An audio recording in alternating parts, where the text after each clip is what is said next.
Hi everyone.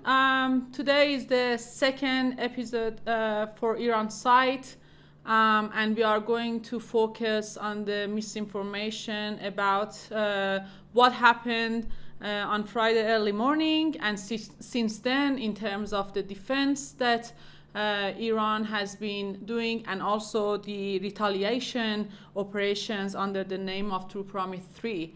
I am joined by Pejman Mdani. Thanks for being here. He is a researcher in the military technology and also a representative of MSAI Research Center, which is a military studies analysis institution. Hi Sayed, hope you're doing well. What happened on Friday early morning? Let's say hello to everyone, the audience, and everyone that hears us and watches us. In the name of God, we can say that we are observing a very interesting time. Yeah, we are. In just 1 month, we have saw things that may start to grow to something really big and change the world. Of course. In the Friday, we saw that an aggression started against Iran without declaring it. No.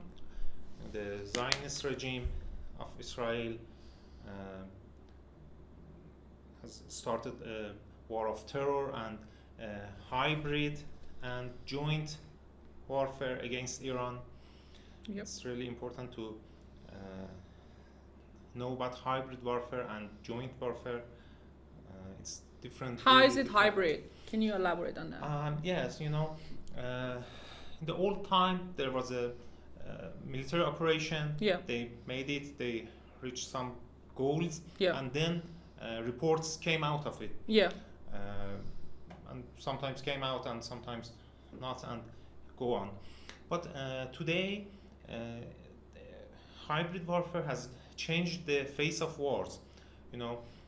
Even military operations are done just for the report that comes out, because they try to focus all the subjects and all the domains. For example, economic domain, Social. Yes, interior social domain. May I say it's also a cognitive war against Iran? Yes, it's part of hybrid warfare. Okay. Because the minds of people is a very important thing. It's give them the power to resist. If they cannot, a soldier cannot resist, Yeah. it will be A really disaster. easier to. Yeah. I mean, also for the global audience, right? So if you are successful in deceiving people that Israel is out of reach, it's out of control, they can do whatever they want, they are crazy, they are powerful. Of course, no one is willing to resist, but and also I have to say that's not the first time that the limitation of power of the enemy has been exposed. First time was October 7, Tufan al-Aqsa, that a very small group of resistance, Hamas, was very successful in showcasing to the entire world that this is the system that you are bluffing. The entire Western powers were bluffing for years that look what we created. And this time, that's why it's very important how they play around with global minds and try to frame a very distorted picture of Iran. Yes, Israel always have had two pillars.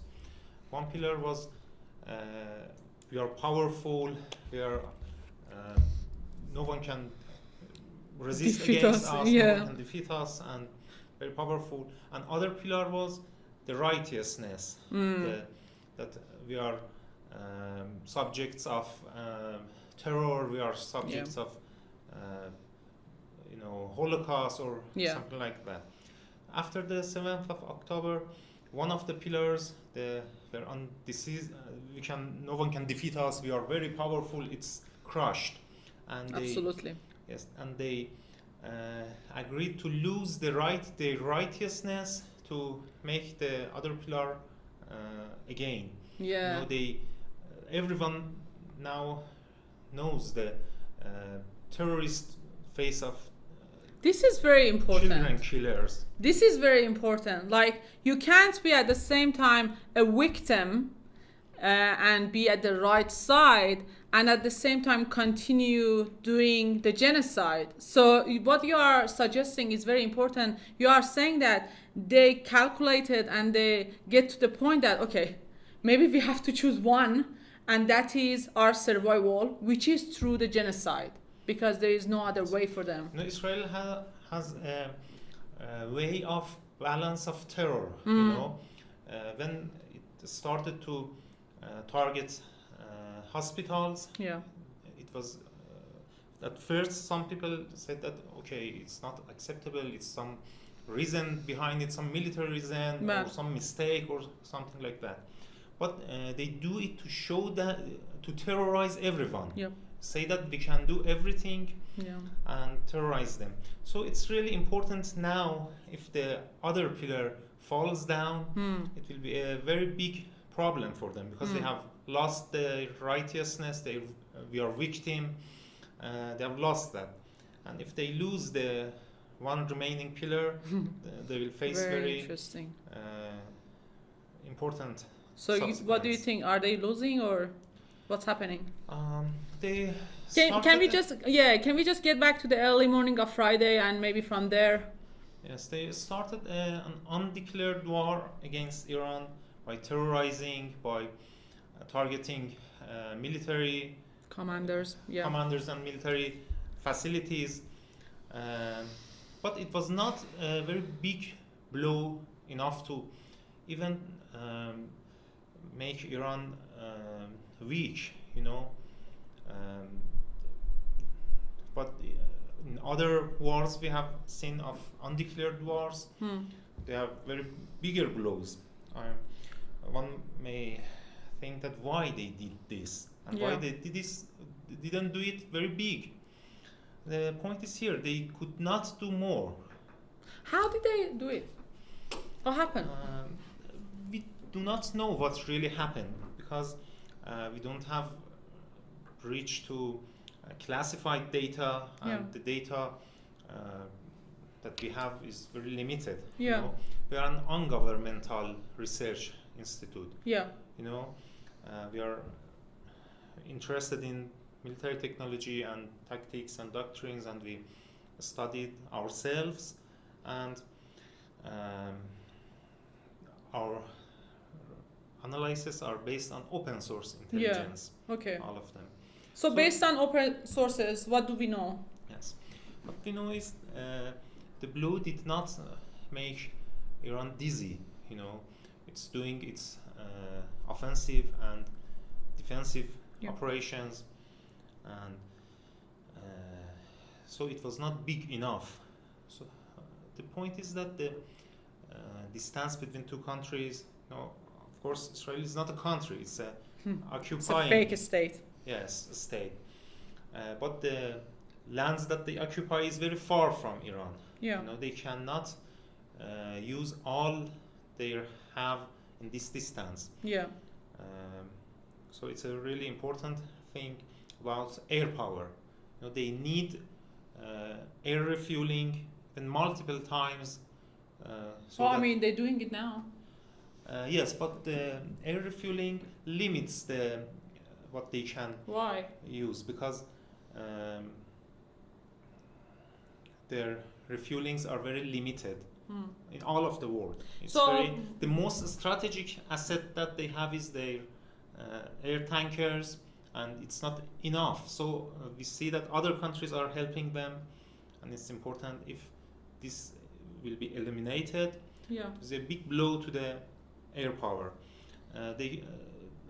The payload that they can load and use is limited by the distance to... So I want to know if we know that where did they do the refueling? Do we know that?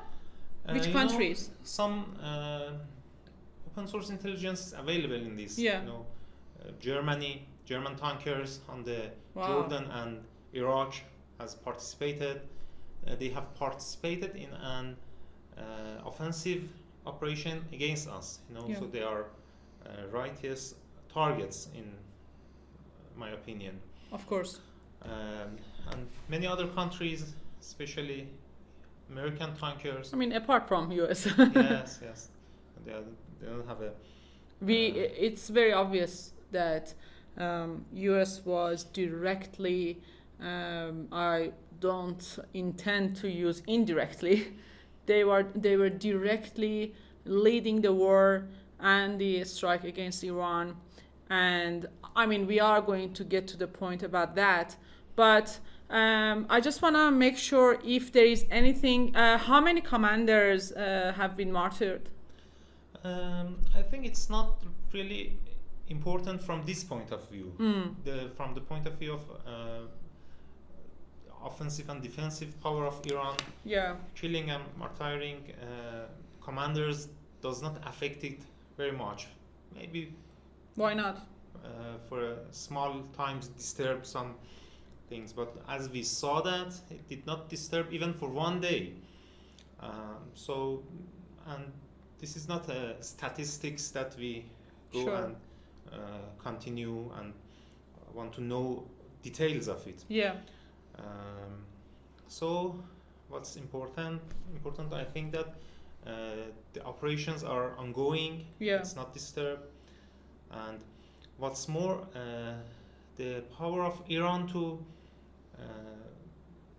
make blowing harms to Israel is more than what Israel has to affect Iran. You think so? Yes, because our military is based on this subject of not having direct access to a land and wanting to make war with that. But Israel follows the classical warfare models, and just in the recent few years they have developed some weapons that can target Iran. Air drops, ballistic missiles, and they are very limited in number in all over the world. Even in United States, it's not in the state that can help them, provide them with lots of these. Why not? You see, they did not even provide Ukraine with very usual artillery shells because of their production scale is very limited. So considered a weapon that is used nowhere against this, just only in Israel, and the facilities, the infrastructure for producing it is very limited and very expensive. So they are limited in this part. Well, I mean, I have a question for myself. Like, United States has been involved in so many wars all around the world. So how is not a reason for them to actually enlarge their scale of military production? Because how did they attack Iraq? How did they attack Afghanistan and so many other countries? Yes.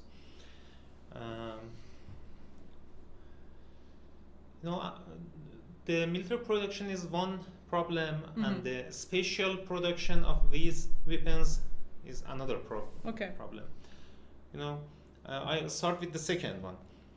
They don't have enough facilities for these special air-launched ballistic missiles because it's not of use for them. And they had not understood the importance of ballistic missiles just until recently in the Ukraine war. What Iran has known for decades, they have just started to understood it. So they don't have enough industrial capacity for producing these kind of it. And there's another point in that, political economy behind that. Long-range firepower has always been in the hands of Air Force in the United States, but ballistic missiles were parts of ground forces and army. So with the lobbies and powers of air force. They did not allow to ballistic missiles to develop and have industrial capacity.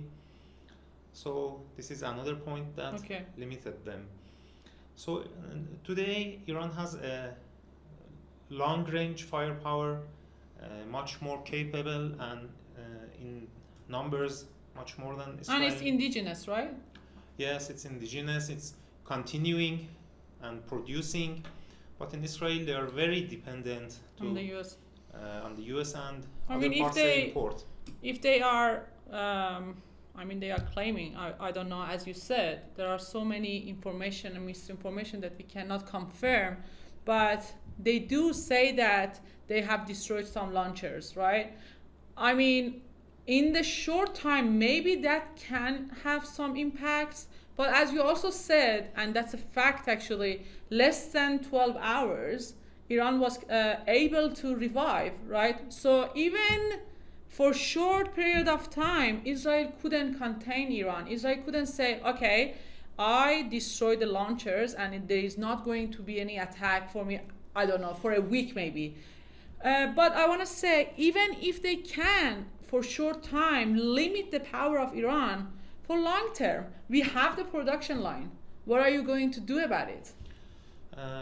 They have claims about that, but we did not see any evidence. Much evidence.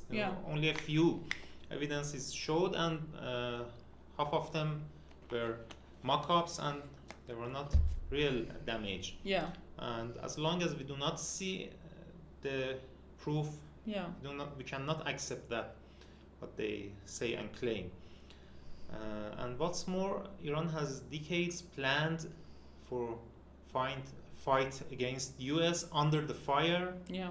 So it's not something that we did not expect to lose some launchers or I mean, I want to have some argument here, because I also think Israel is the same. Like, Israel is also as a very fake entity. They know they are under attack, even though they try to normalize their relation and forcing countries to acknowledge them. But at the end of the day, I think as much as we know Israelis and Americans don't want us to exist, that should be the same case for Israelis. Think that there is a very strong threat from Lebanon, from us, all axes of resistance. So somehow I feel like they should have been also way more prepared than what we are seeing right now. Their defense system has been so exposed. Like, I mean, I'll let you talk about last night operation. So can you explain to us, please?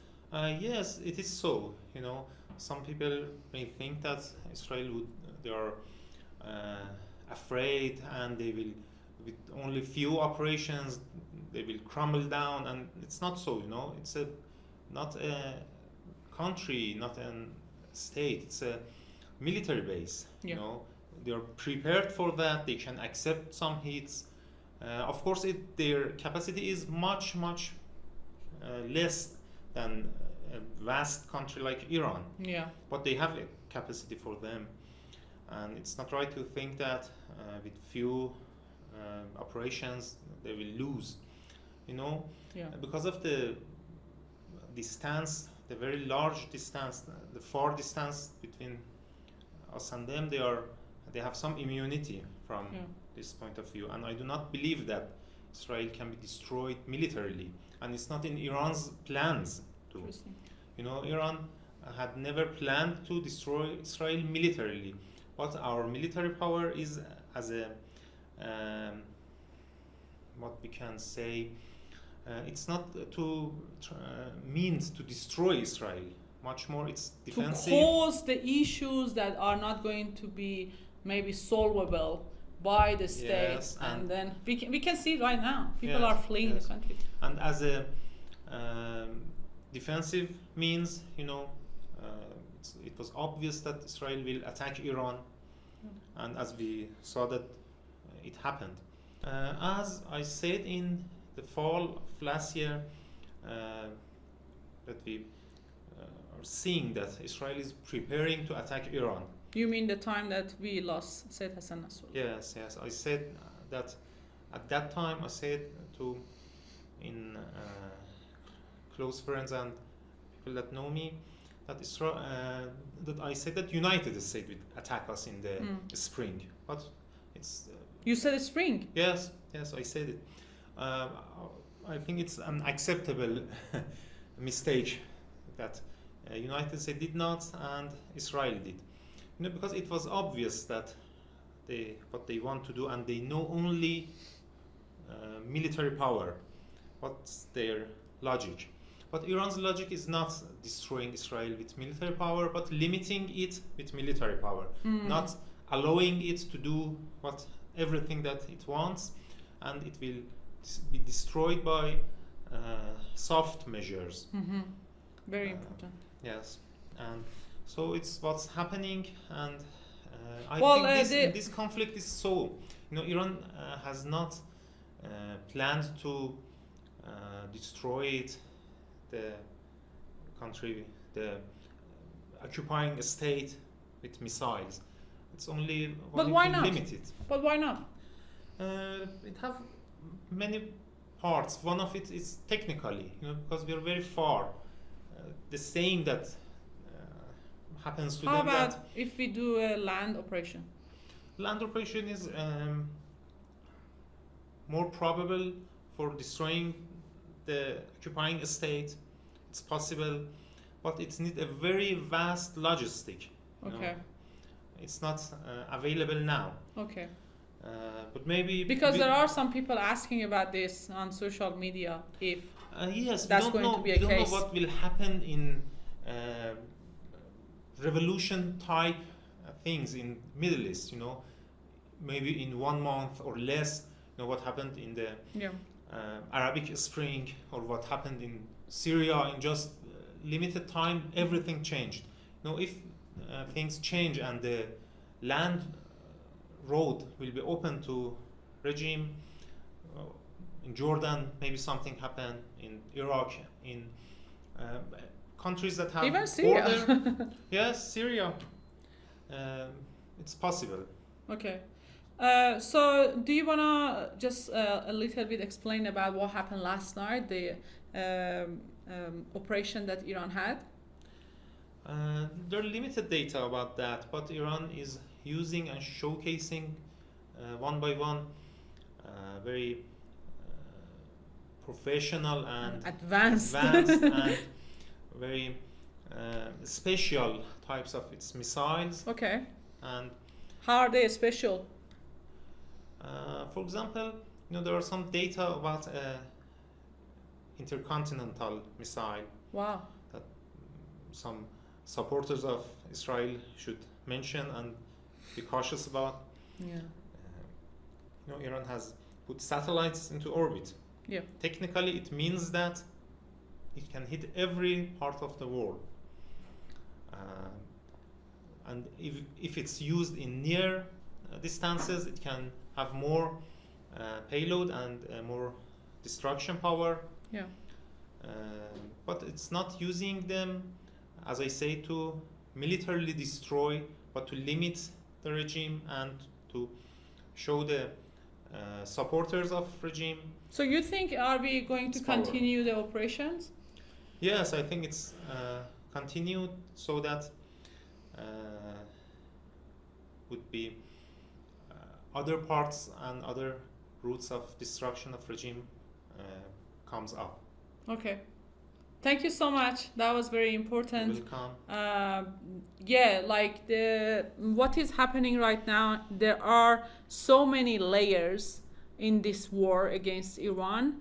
And it is very important, if you are supporting resistance, if you are supporting Palestine cause, you have to also understand that what is happening on the ground in terms of the defense system and also the offensive, the casualties, the destruction caused by the operations. Everything is so essential right now, because Iran is not losing the war. I know that that was somehow the finishing of the conversation, but do you agree with me? Has Iran lost the war yet? Iran cannot lose a war against Israel. We cannot afford to lose a war. No, it's not even imaginable. You know, the difference between the capacities of two countries is very much, and Israel is not prepared for war against Iran. And I think what Netanyahu has done has other reasons than technical, militarily reasons. It's obvious that with their limited power, they cannot make Iran lose. They said if the US doesn't help them, they only have missiles or something for 12 days or something? Even the US helps them, it cannot make that much more.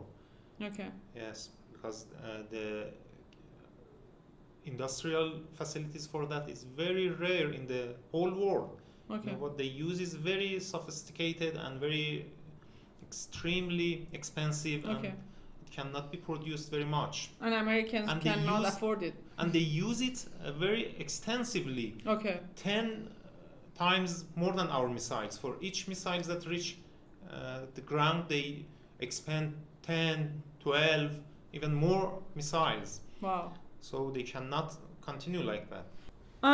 Well, I was going to finish the conversation, but it's very important actually to ask the very last question. That what do you think of Donald Trump? What's going to happen? Is he going to? I was going to say directly involved. He is already. So just explain to us the situation, the recent developments. Yes.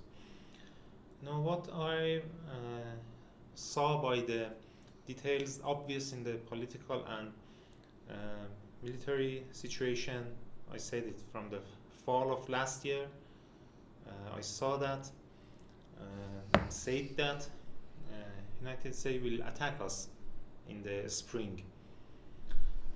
But what happened in the negotiations, it was a little strange for me, because as I followed the BB team in the United States and the lobby of them could sell it to Trump team, Trump administration, that Iran is weak and it's not have much cost to attack them. But it was, the negotiation was a little strange for me and could not analyze it well.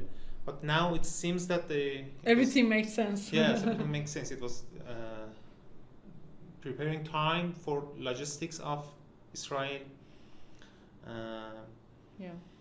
But yet United States is not in the state of directly involving with Iran. They need more logistics.